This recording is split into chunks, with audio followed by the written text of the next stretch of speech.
ओम नमः शिवाय। हर हर महादेव। आज हम सुनेंगे सोमवार की पावन व्रत कथा। प्राचीन काल में एक धनवान सेठ था जिसके यहाँ धन की कुछ भी कमी नहीं थी, परंतु सब कुछ होते हुए भी उसे एक बड़ा भारी दुख संतान न होने का था और पुत्र प्राप्ति की चिंता में हर समय बेचैन रहता था। वह पुत्र प्राप्ति की कामना से हर सोमवार को भगवान शंकर का व्रत और पूजन नियम से करता था और शाम के समय शिव जी के मंदिर में जाकर धूप दीप जलाया करता था। उसकी सच्ची श्रद्धा भक्ति को देखकर एक समय श्री जगत माता पार्वती ने श्री भोले भगवान भंडारी से अनन्य विनय के साथ हाथ जोड़कर कहा, हे त्रिलोकीनाथ, यह सेठ आपका भक्त है, इसलिए आप इस पर कृपा कीजिए और इसकी मनोकामना पूर्ण कर दीजिए। पार्वती जी की यह बात सुनकर देवों के देव श्री महादेव जी बोले, हे गिरजा, यह संसार एक कर्म क्षेत्र है। यहाँ प्राणी कर्म करने को ही शरीर धारण करता है। जैसे किसान खेत में जैसा बीज बोता है वैसा ही उसे फल प्राप्त होता है, ठीक इसी प्रकार संसार में जो जैसा कर्म करता है वो वैसा ही फल पाता है। अपनी अपनी करनी का ही सब प्राणी फल भोगते हैं। यह बात सुनकर दयामयी श्री पार्वती जी ने फिर अनन्य विनय के साथ कहा, हे प्राणनाथ, जबकि यह बेचारा रात दिन दृढ़ विश्वास के साथ आपकी भक्ति करता है, तब आप कृपा करके इसके दुख का निवारण कीजिए। आप तो दया के धाम हैं, इस पर दया आपको अवश्य करनी चाहिए। श्री गिरजा भवानी के इस प्रकार आग्रह करने पर श्री शिव जी महाराज बोले, हे पार्वती, वैसे तो इसको किसी चीज की कोई कमी नहीं है, केवल एक पुत्र का अभाव है। तो ये पुत्र प्राप्ति की चिंता में दिन रात दुखी रहता है। इसके भाग्य में कोई पुत्र नहीं है, फिर भी मैं इसकी श्रद्धा को देखकर और तुम्हारे आग्रह से उसको पुत्र प्राप्ति का वरदान देता हूँ, परंतु वह पुत्र केवल 12 वर्षों तक ही जीवित रहेगा। इसके पश्चात वह मृत्यु को प्राप्त हो जाएगा। तो हे पार्वती जी, इससे अधिक मैं इसके लिए और कुछ भी नहीं कर सकता। शिव जी महाराज और पार्वती जी की ये सब बातें हुए सेठ भी पूजा करते हुए सुन रहा था। इस बात से उसे ना तो कुछ प्रसन्नता हुई और ना ही दुख प्राप्त हुआ। वह उसी प्रकार सोमवार को शिवजी महाराज का व्रत व पूजन करता रहा। इस प्रकार करते करते बहुत दिन व्यतीत हो गए। तब शिव जी की कृपा से उस सेठ की स्त्री गर्भवती हुई और 10वें महीने में उसने एक अत्यंत सुंदर बालक को जन्म दिया। सेठ के घर में बहुत खुशी मनाई गई, परंतु सेठ को उसकी केवल 12 वर्ष की आयु को जानकर कोई प्रसन्नता नहीं हुई और न ही उसने यह भेद किसी के सामने प्रकट किया। इस प्रकार प्यार दुलार में वह सुंदर बालक 11 वर्ष का हो गया। तब उस बालक की माता ने अपने पति देव से कहा, हे प्राणनाथ, अब हमारा लल्ला सियाना हो गया है, अतः किसी सुंदर गुणयुक्त कन्या से इसका विवाह रचा देना चाहिए। इस पर सेठ ने कहा कि अभी इसका विवाह नहीं करूंगा, क्योंकि मैं इसे काशी जी पढ़ने के लिए भेजना चाहता हूँ। इतना कहकर सेठ ने उस बालक के मामा को बुलवा लिया और उसे बहुत सा धन देकर कहा कि तुम इसे पढ़ने के लिए काशी जी ले जाओ। मार्ग में जहाँ भी ठहरो वहाँ यज्ञ व दान दिल खोलकर करते हुए जाना तथा भूखों को भोजन वस्त्र देते हुए चले जाना। इस प्रकार समझा बुझाकर सेठ ने दोनों को भेज दिया। वे दोनों मामा भांजे यज्ञ रचाते, भूखों को वस्त्र और भोजन, ब्राह्मणों को दान देते हुए चले जा रहे थे। चलते चलते मार्ग में एक शहर में रुके।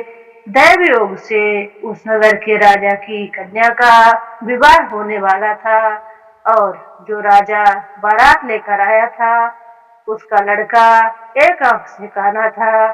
राजा को इस बात की बड़ी चिंता थी कि काने वर को देखकर कन्या के माता पिता विवाह से इनकार न कर दे।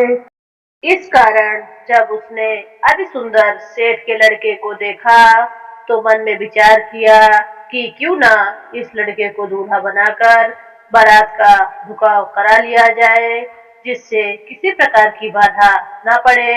ऐसा विचार करके राजा ने उस लड़के के मामा से प्रार्थना की तो वे दोनों सहमत हो गए। तुरंत उस सेठ के पुत्र को स्नान आदि कराकर तेल फुलेल मलकर उसे भर के वस्त्राभूषण पहना दिए। इस प्रकार उसका सौंदर्य और भी अधिक बढ़ गया और उसे घोड़ी पर चढ़ाकर बड़ी धूमधाम से बारात का झुकाव कराया। उस सुंदर वर को देखकर स्त्रियां बहुत प्रसन्न हुई और बड़ी सुंदरता से सब काम हो गया। वर के पिता ने सोचा कि इस समय का काम तो संपन्न हो गया है, परंतु आगे फेरों के वक्त कहीं कोई बाधा न पड़ जाए, इसलिए विवाह कार्य भी इसी लड़के से करा लिया जाए तो अच्छा है। ऐसा विचार करके वर के पिता ने उसके मामा से विनय पूर्वक अनुकूल वचन कहे कि आप कृपा करके फेरों और कन्यादान का काम भी करा दें तो आपकी बड़ी कृपा होगी। इसके बदले में जितना भी कहोगे धन दे देंगे। उन दोनों मामा भांजे ने वर के पिता की बात को स्वीकार कर ली और विवाह का कार्य भी बड़ी अच्छी तरह से संपन्न हो गया। परंतु जब लड़का महल में गया तो उसने देखा राजकुमारी सो गई थी। उसने राजकुमारी की चुन्नी के पल्ले पर लिख दिया कि तेरा विवाह मेरे साथ हुआ है, परंतु जो राजकुमार तुझे ब्याहने आया है वह एक आंख से काना है, इसलिए उसके बदले मुझे दूल्हा बनाकर सब कार्य कराया गया। अब तुझे उसी के साथ भेजा जाएगा और मैं काशी जी को पढ़ने जा रहा हूँ।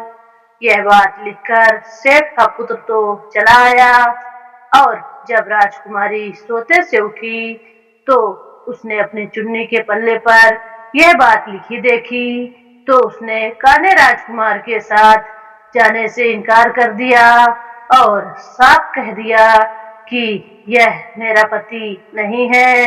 मेरा विवाह जिसके साथ हुआ है वह तो काशी जी पढ़ने गया है। यह रहस्य जानकर राजकुमारी के माता पिता ने राजकुमारी को विदा नहीं किया और बारात को खाली ही लौटना पड़ा। बारात के लौट जाने के पश्चात राजकुमारी ने ब्रह्मचर्य व्रत के साथ साथ सोमवार का व्रत करना भी शुरू कर दिया। उधर सेठ का लड़का अपने मामा के साथ काशी जी में पहुंचकर विद्या अध्ययन के साथ नित्य प्रति यज्ञ करता और याचकों तथा ब्राह्मणों को दान देता। इस प्रकार उस लड़के की आयु 12 वर्ष की हो गई। तब एक दिन उन्होंने यज्ञ रचा रखा था कि उस लड़के ने अपने मामा से कहा, आज मेरी तबीयत बहुत खराब है। यह सुनकर उसके मामा ने भीतर लेटकर आराम करने को कहा। मामा की आज्ञा पाकर सेठ का लड़का अंदर जाकर सो गया और सोते ही सोते उसके प्राण निकल गए। थोड़ी देर में के बाद जब उसके मामा ने देखा तो उसे मरा हुआ पाया। यह देखकर उसे बहुत दुख हुआ। फिर उसने सोचा कि यदि इस समय रोना पीटना किया तो यज्ञ अधूरा रह जाएगा। अतः उसने धैर्य धारण कर यज्ञ को संपूर्ण कराया और ब्राह्मणों को भोजन वस्त्र व दान देकर विदा कर दिया। यज्ञ में सब देवताओं सहित वहां शिव पार्वती जी भी आए हुए थे। माता पार्वती ने तमाम हाल जानकर और सुंदर गुणयुक्त सेठ के पुत्र को मरा हुआ देखकर शिव जी से कहा कि हे प्रभु, यह तो उसी सेठ का पुत्र है जो कि आपके वरदान से हुआ था। पार्वती जी की यह बात सुनकर शिव जी ने कहा, हे पार्वती, इसकी आयु इतनी ही थी, सो ये भोग चुका है। तब पार्वती जी बोली, हे प्रभु जी, यज्ञ में समस्त देवताओं सहित आपने जो यज्ञ को ग्रहण किया है वे सब निषेध हो जाएंगे, क्योंकि यह यज्ञ के समय से ही मरा पड़ा है। इसलिए आपको इसे जीवन दान देना चाहिए। दूसरा, एक अबला के साथ इसका विवाह हुआ है और वह आज तक आपका व्रत और पूजन प्रत्येक सोमवार को करती है। उसके आत्मा की पुकार को आप स्वयं जानते हैं, क्योंकि आप समदर्शी हैं। तीसरा, इस लड़के का पिता प्रत्येक सोमवार को आपका व्रत और पूजन कर रहा है। क्या वह आपका परम भक्त इसका मरना सुनकर दुख नहीं पाएगा? सो हे प्रभु, आप कृपा करके इसे जीवन दान दीजिए। इस प्रकार पार्वती जी के बार बार आग्रह करने पर शिव जी ने उसको जीवन दान दे दिया। तब शिव जी की कृपा से वह सेठ का लड़का पुनः जीवित हो गया और शिव पार्वती जी कैलाश को चले गए। अब वह लड़का और उसका मामा प्रसन्नचित होकर उसी प्रकार यज्ञ करते कराते हुए अपने घर को वापस लौट रहे थे और उसी नगर में आए जहां उसका विवाह हुआ था। वहां पर जब उन्होंने उस नगर में यज्ञ आरंभ कराया तो खबर पाते ही राजा रानी उस सेठ के लड़के को पहचान कर उसे राजमहल में ले गए और वहां उसकी बहुत खातिरदारी की। इसके बाद बहुत सारा धन दे दास दासियों सहित अपनी लड़की और जमाता को विदा कर दिया। अब वे सब उसी प्रकार यज्ञ रचाते हुए अपने नगर में आ गए। तब उसके मामा ने कहा कि मैं पहले तुम्हारे घर में जाकर खबर कर देता हूँ। इतना कहकर मामा चल दिया। उस समय लड़के के माता पिता अपने ऊंचे मकान की छत पर इस विचार से बैठे हुए थे कि यदि हमारा पुत्र सकुशल वापस लौट आया तो हम भी छत पर से उतर आएंगे, अन्यथा वहीं से गिरकर अपने प्राणों का अंत कर देंगे। उसी समय लड़के के मामा के आने पर मामा ने आकर यह समाचार दिया कि आपका पुत्र सकुशल आ गया है, परंतु उनको विश्वास नहीं आ रहा था। तब लड़के के मामा ने लड़के के माँ बाप से शपथ पूर्वक कहा और तमाम बीता हुआ हाल सुनाया और कहा कि आपका पुत्र राजा की लड़की से विवाह करके अनेक दास दासियों सहित राजकुमारी को लेकर आ रहा है। तब तो सेठ ने बहुत खुशी के साथ उनका स्वागत किया और उसके बाद आनंद व प्रसन्नता के साथ सभी रहने लगे। इस प्रकार जो कोई सोमवार के व्रत को धारण करता है अथवा इस पुण्य प्रदान करने वाली कथा को पढ़ता है या सुनता है, उसके सब दुख दारिद्र नष्ट हो जाते हैं और उसकी सब मनोकामनाएं पूर्ण होती हैं। इसमें तनिक भी संदेह नहीं है। ओम नमः शिवाय। हर हर महादेव। जी महाराज की आरती करेंगे। ओम जय शिव ओमकारा, स्वामी जय शिव ओमकारा।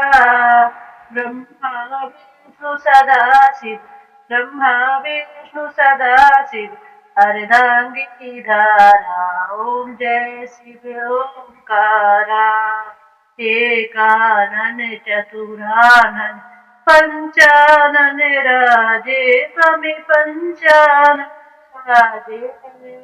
हंसासन गरुणासन, हंसासन गरुणासन, वृषवाहन साजे। ओम जय शिव ओंकारा। दो भुज चार चतुर्भुज, दस भुज अति सोहे, स्वामी दस भुज अति सोहे। तीनों रूप निरखते, तीनों रूप रखते, त्रिभुवन जन मोहि। ओम जय शिव ओंकारा। अक्षमाला वन मुंडमालाधारी, स्वामी मुंडमालाधारी। त्रिपुरारी कंसारी, त्रिपुरारी कंसारी, करमालाधारी। ओम जय शिव ओंकारा। श्वेतांबर पीतांबर, बाघांबर अंगे, स्वामी बाघांबर अंगे। सनकादिक ब्रह्मादिक, सनकादिक ब्रह्मादिक, भूतादिक संगी। ओम जय शिव ओंकारा। कर के माथे कमंडल, चक्र त्रिशूलधारी, सब चक्र त्रिशूलधारी। सुखकारी दुखहारी, सुखकारी दुखहारी, जग पालनकारी। ओम जय शिव ओंकारा। ब्रह्मा विष्णु सदा शिव, जानत अविवेका, स्वामी जानत अविवेका। प्रणवाक्षर में शोभित, प्रणवाक्षर में शोभित, ये तीनों एका। ओम जय शिव ओंकारा। जय शिव ओंकारा, स्वामी जय शिव ओंकारा। काशी में विश्वनाथ विराजय नंदी ब्रह्मचारी। ओम जय शिव ओंकारा। नित्य उत दर्शन पावन, नित्य उत दर्शन पावन, महिमा अति भारी। ओम जय शिव ओंकारा। त्रिगुण स्वामी जी की आरती, जो कोई नर गावे, स्वामी जो कोई नर गावे। कहत शिवानंद स्वामी, कहत शिवानंद स्वामी, वांछित फल पावे। ओम जय शिव ओंकारा। ब्रह्मा विष्णु सदा शिव, सर्वधा धारा, स्वामी जय शिव ओंकारा। आज की व्रत कथा और आरती समाप्त हुई। आप सब हमसे जुड़े, इसके लिए आपका बहुत बहुत धन्यवाद, बहुत बहुत आभार। अगर आप मेरे चैनल पर पहली बार हैं तो चैनल को सब्सक्राइब करें, लाइक करें और कमेंट में ओम नमः शिवाय जरूर लिखें। धन्यवाद।